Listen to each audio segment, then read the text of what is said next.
Chair now recognizes the gentleman from Arizona, Mr. Crane, for his 5 minutes. Thank you, Mr. Chairman. I want to start with Director Wray. Have the border security policy changes made under this administration, sir, made it more difficult for the FBI to keep Americans safe?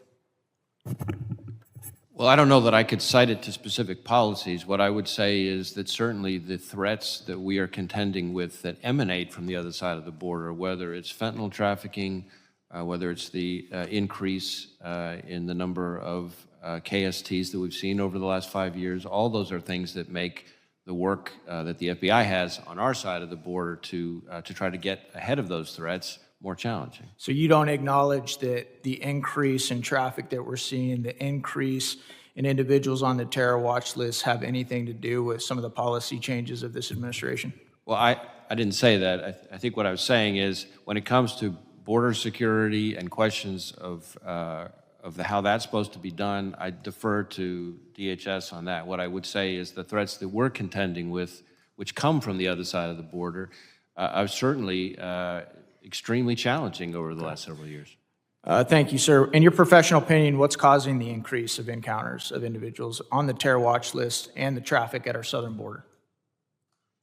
You know, I'm not sure that I have a professional opinion about immigration. We try to stay in our lane and focus on the issues that we're contending with. Well, I know you do, actually, sir, I know you're a really smart guy. I know you do have an opinion. If you're not willing to share it in this setting, that's okay. But I know you've studied criminology, you've studied deterrence.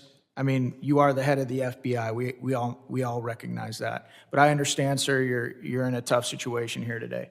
On that note, though, Director Wray, is it fair to say that the now President of the United States, while he was campaigning to become president back in June 27, 2019, said this in multiple statements like it on the campaign trail? He said, "And those who come seeking asylum, we should immediately have the capacity to absorb them, keep them safe until they can be heard." On September 12th, sir, 2019, we're a nation who says if you want to flee and you're fleeing oppression, you should come. Did you hear any of those comments by then candidate Joe Biden?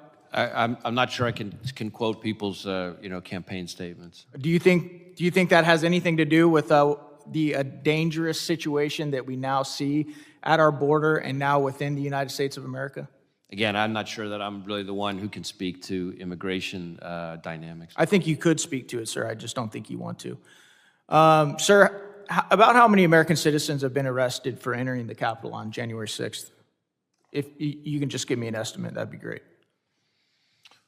Well, I don't know how many were tied to that specific piece of it. I know that we've had upwards of 700 cases brought related to January 6th in one way or another. Yeah, it's definitely been hundreds, okay? Sir, I'm interested. Has the pipe bomber who planted bombs at the DNC and the RNC on January 6th, has he been arrested yet?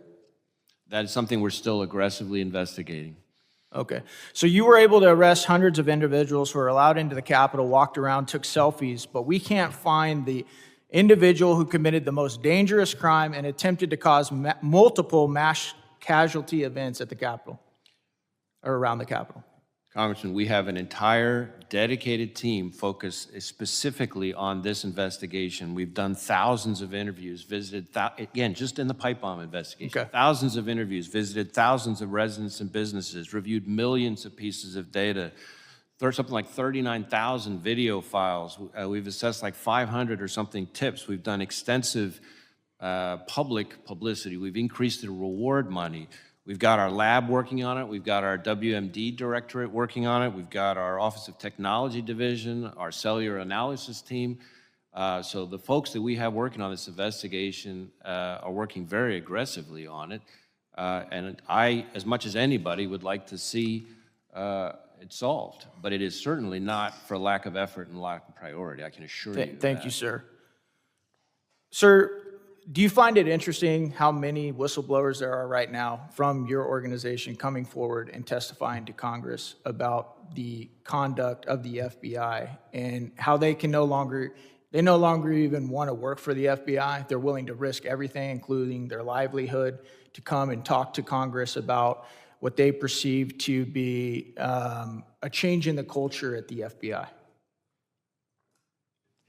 Certainly, I respect the role of whistleblowers in our system. It's an important part of the way our system of government works. When it comes to the culture of the FBI, I'm very proud of our 38,000 people. I think you will be relieved to know that the number of people applying to be special agents from the state of Arizona has gone up over 135% over the last 5 years. And the view that you've just described, I don't think matches what I hear from the 55-plus chiefs and sheriffs and other agency heads in the state of Arizona who've dedicated something like 200-plus of their task force officers to serve on our task forces. In fact, we've got about as many task force officers on our Real task quick, force sir, as we do you agents now. find their testimonies to be reliable, or do you think that when you hear what they're saying to Congress, do you think they're pushing false narratives? I'm not going to be weighing in on the accuracy of individual people who have made allegations against us. We take them all seriously. There have been plenty of inaccuracies lodged by any number of people about the FBI. We're going to stay focused on our work and the people we do the work with and the people we do the work for. Thank you, sir. I yield back.